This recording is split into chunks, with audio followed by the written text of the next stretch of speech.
Hey guys, what's up? Welcome back to my video. I'm Vinayak Agarwal, and on this channel I upload some really good questions for JEE Advanced exam. So before getting into the video, go hit the subscribe button and the bell icon to make sure you never miss any good questions. In this video, I'll show you some physics questions which are based on some pretty cool and rare stuff. So don't miss any part of the video and watch the complete video so you don't miss any good stuff from this video. So let's get the video started. You can pause the video here and attempt the question over there, and after you're done trying to solve the question, you can come back to the video and see the solution. Okay, so in this question we have a certain particle moving in the xy plane has a trajectory whose velocity at any point is defined as v vector equals to a I cap plus b x j cap, where a and b are positive constants. At t equals to 0, the particle was located at the origin, and we have to find the minimum radius of curvature at what point. So the velocity at any point is given by a I cap plus b x j cap, so it is not constant. We have velocity equals ai plus bxj. Now the radius of curvature is equals to mod of v square upon a centripetal. Now this is the radius of curvature, and the radius of curvature of this path at this point is the radius of this circle. This circle is defined as by taking the nearby points of this region, the nearby points of this region, and we enlarge this region and we find a circle which passes through all those points. So this is the radius of curvature, and it is not equal to the radius of curvature of the tangent at this point and the circle whose radius is this. That is not the case. That is not the radius of curvature. Some people I have seen that they are confused with this, so that's for that. So the radius of curvature is the radius of this circle. Now we can find the radius of curvature by taking the mod v and then the a centripetal vector, and then finding the least value of the whatever expression comes to us.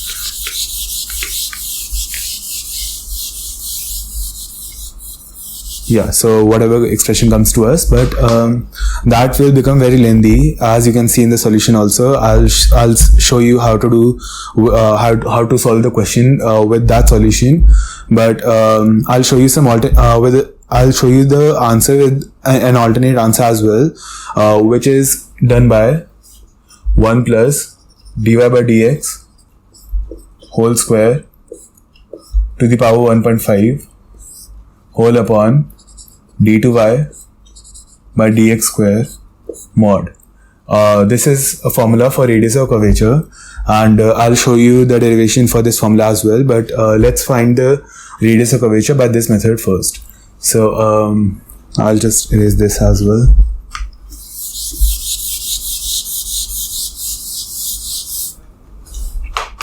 Okay, so first thing first, we have mod v square.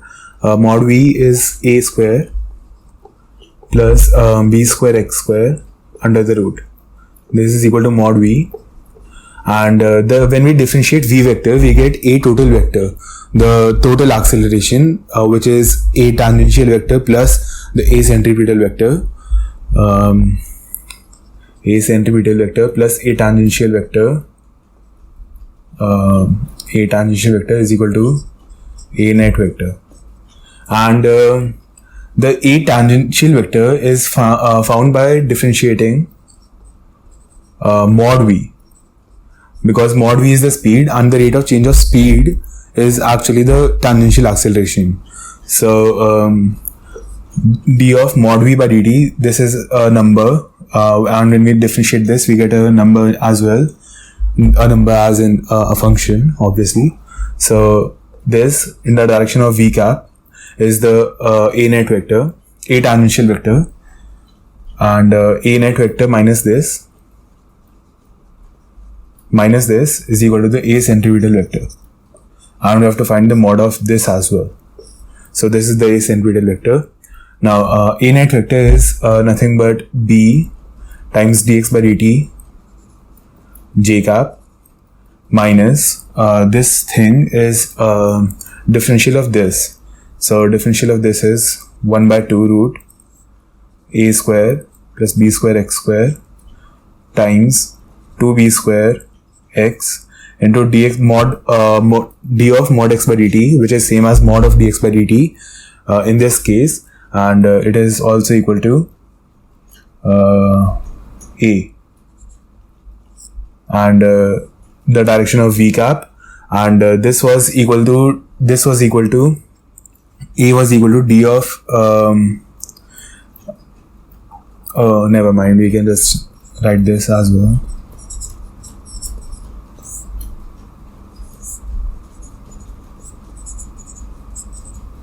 Yeah, so this is the thing with us is equal to a centripetal vector mod.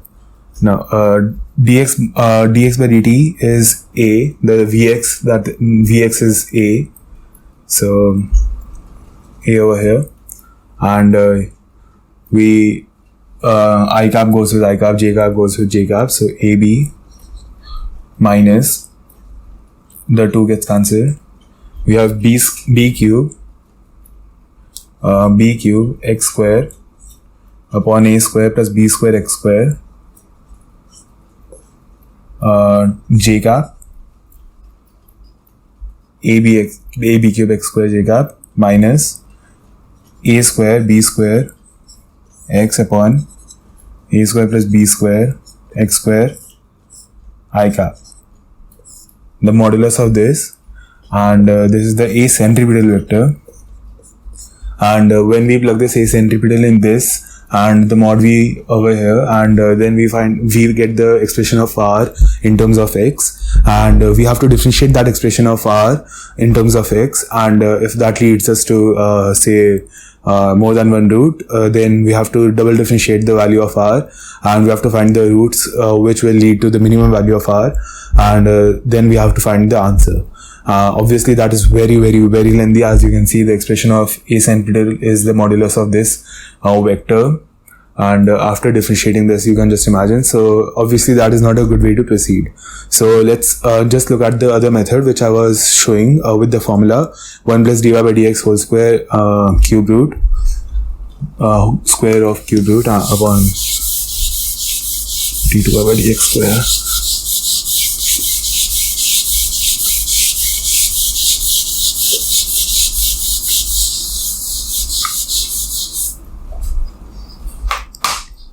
Okay, so let's just derive the formula.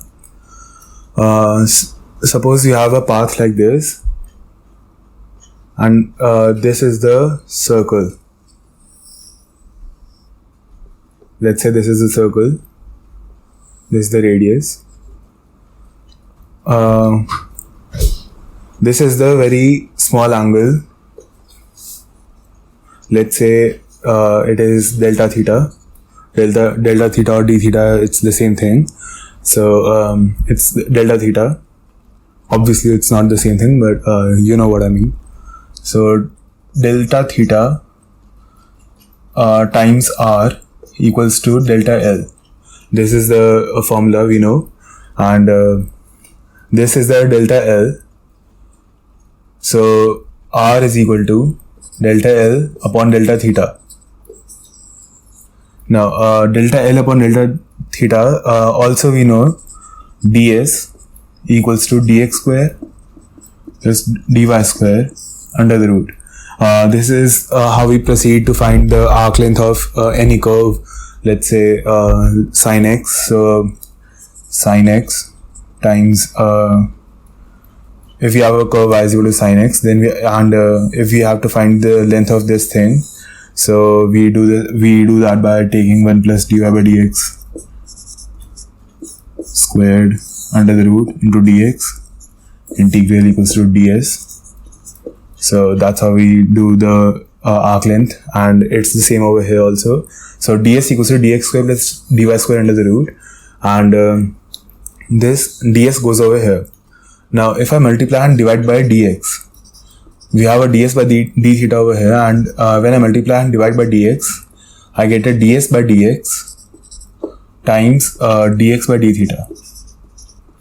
Alright, so what we get, ds by dx is 1 plus dy by dx squared under the root, and dx by d theta, tan theta is dy by dx, so theta is equal to tan inverse y by x dy by dx, and dx it is also equal to d theta by dx, and theta is tan inverse dy by dx, so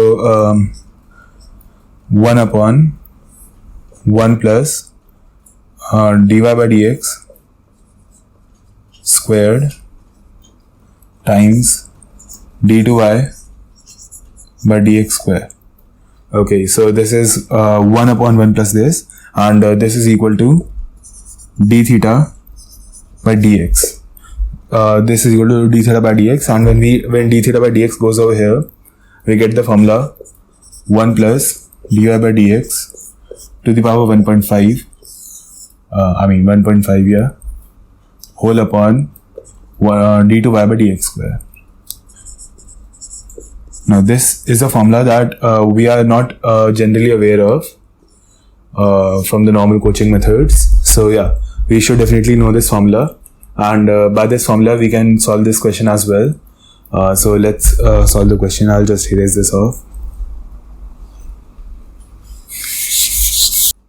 Okay, so we have v vector equals to ai plus bxj, v vector equals to ai plus bxj, and dx by dt is a, dy by dt is bx. From here we have x equals to at plus a constant c at t equals to 0, x is 0, so c is 0. Let's remove the c, and dy by dt is bx, so dy by dt, let's just say y is equal to ba times t square by 2 plus c, again at t equal to 0, y equal to 0, so c is 0. We have y equal to bat square by 2. The formula for radius of curvature was 1 plus y dash squared under the root whole cube upon y double dash. So when y dash is actually bat upon a squared plus 1 cube upon y double dash is bat differential is ba, and this is equal to bt is bx by a whole squared plus 1 whole upon ab. Now, as you can see, this term right here is a whole square, so it is always positive, and we have to find the minimum value. So the least value of 1 plus a squared is when the squared term is 0. So when x is equal to 0, the value of this expression is the least, or we can say the radius of curvature is the minimum value. So the answer should be origin. You can pause the video here and attempt the question over there. After you're done trying to solve the question, you can come back to the video and see the solution. Okay, so this question is a means level question. As you can see by the data and the stuff, you can just judge the level of the question. Just because this the gyroscope and all, not a lot of people, I asked my friends, and not a lot of them knew about this. So that's the only reason I'm uploading this question. So we have a gyroscope, and by the way, we can find the final answer because by the dimensional analysis as well. The precision speed which you have to find out is speed or angular speed. If we don't know what is precision, it is either speed or angular speed, and by the dimensions of speed and angular speed, you can just plug in the values and see which combination sets into speed, and then find the final answer. But what a gyroscope actually is it's a let's say it's a wedge or whatever, and this is a pivot, and from this pivot a horizontal rod is coming out, from which a flywheel or let's say a disc or whatever is mounted from the center. Now we rotate this disc. We give this disc some omega. If we don't give the omega and we just leave the disc and we drop it, it will just simply fall down. This is pivoted, so it will fall down by rotating. But yeah, it will simply fall down. But if we give it some omega, what will happen is we will get an I omega, that is angular momentum in this direction. Also, there will be a torque due to gravity. The gravity force is like this, mg, and the torque is in the direction of paper. So this is the direction of torque. So as you can see, torque and angular momentum are perpendicular. So the direction of angular momentum will not change. Even if the omega is 0.000 or very small, but not 0, then also the torque won't be able to change the direction of the omega until the value of omega is 0, because they are perpendicular to each other. As torque is a vector and is in the direction of d tau, and since the change in direction of torque is perpendicular to dl, and since the change in the direction of angular momentum is perpendicular to the angular momentum, so the direction of angular momentum continuously changes, and it rotates in this circle, the direction of angular momentum, but it won't fall down. So what will happen eventually is this flywheel will just continuously rotate in this circle. The radius of circle is obviously this length, so it will rotate in this circle, and it won't fall down. And now let's find the precision speed. The motion of this wheel around the pivot, because of the perpendicular directions of d tau and dl and l, is called the precision. So the precision speed is actually the angular speed of this thing. If this angle is phi, then d phi by dt is the precision speed. Let's say omega. D phi by dt is the omega, the precision speed. Now d phi, if the angular momentum is like this initially, and this is the direction of dl, so let's say final angular momentum after dt time is over here, and this is at an angle phi, d phi. So d phi, and this is li, and this is dl. So tan d phi equals to dl upon li, and because of the d phi thing, it is just d phi, because of tan a very small angle is the small angle, and d phi is dl by l, so dl by l dt, and dl by dt is tau, so we have tau upon l equals to omega.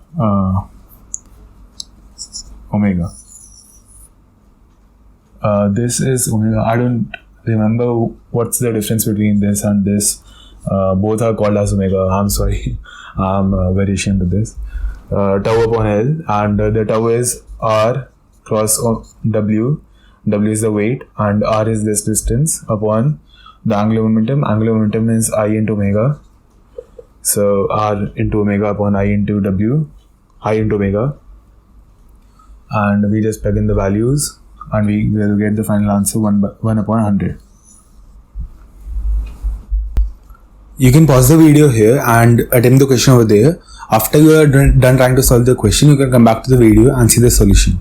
Okay, so in this question, we have a cart on a horizontal road, and from this point on the cart is like this, and the road is still here, and this region is totally empty.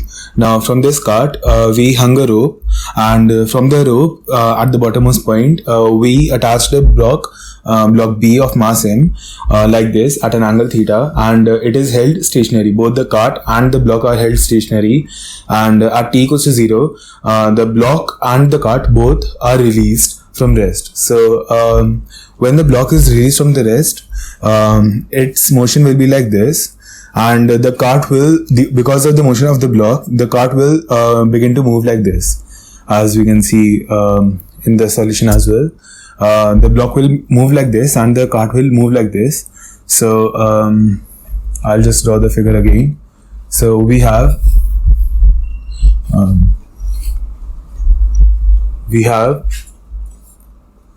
a cart, a block. The cart is on a horizontal road. There are forces mg on this block. This mg is vertical. So when we take the components of mg, they are mg cos theta and mg sin theta. Okay. Now this rope is attached from the cart and this point is fixed. So when talking about the forces, mg cos theta is present. But when we are talking about the acceleration, the g cos theta is removed because this g cos theta doesn't provide any acceleration.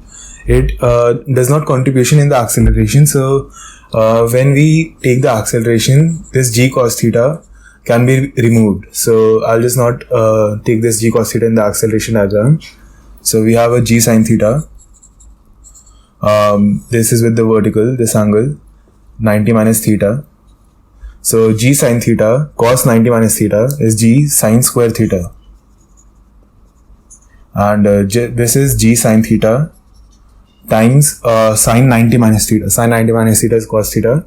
So g sin theta cos theta in the x direction. This is of the block. Also I did not include one force, which is okay, let's see. The tension in this block, the tension in the rope will be T. When removed from the rest, there will be a tension in the rope. So that tension is T. Now this T acts on the cart as well. And the horizontal component of the T will be effective on the cart, and the normal component and the weight will balance the normal reaction. So T cos theta. Okay, the angle was with the vertical. So this is 90 minus theta. 90 minus theta. So T cos 90 minus theta is sin theta. So T sin theta. This is a force acting on the cart like this, and the mass of the cart is m. So T sin theta upon m is the acceleration of the cart in the horizontal direction. So either we can take the pseudo force or we can take the acceleration in the Newton's second equation, because in the Newton's second equation, and I've already resolved it like this. So let's just take the pseudo force. So the pseudo force on this is T sin theta upon m, and g sin theta cos theta. Now this again g sin square theta and g sin theta cos theta. The net acceleration is g sin theta. So when we have to find the acceleration of the block, we will take only this thing. But this T sin theta by m, this T sin theta by m has components. This angle again is theta. Because this is horizontal, this is perpendicular, this is 90 minus theta, so this is theta. T sin theta by m cos theta is the component over here. T sin theta cos theta by m, and T sin theta sin theta, that is T sin square theta by m. Now T sin square theta by m, T sin square theta by m plus T as the tension is also acting on the block.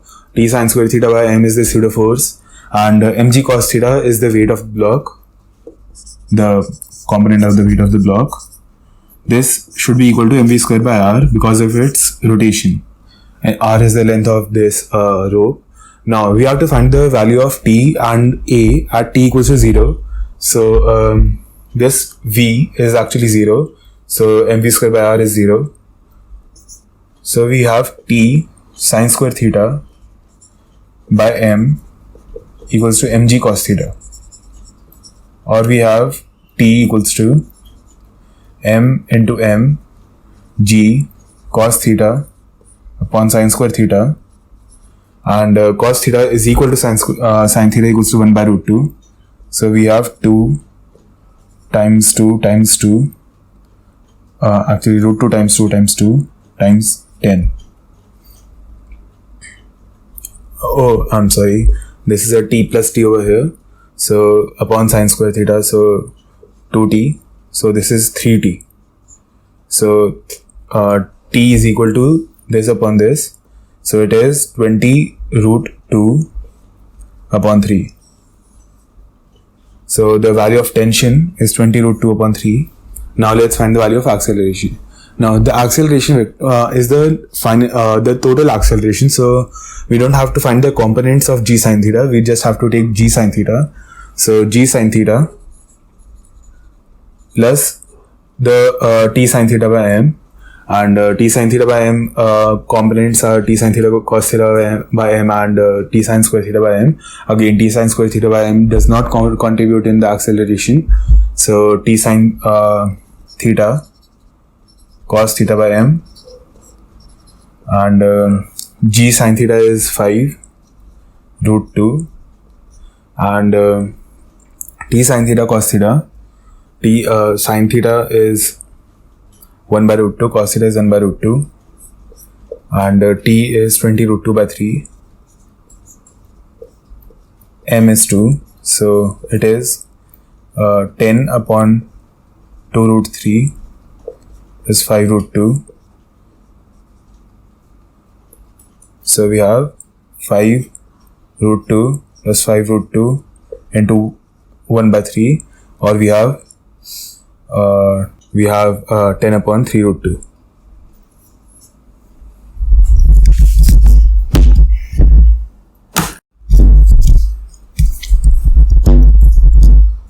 Hey guys, I hope you liked the video.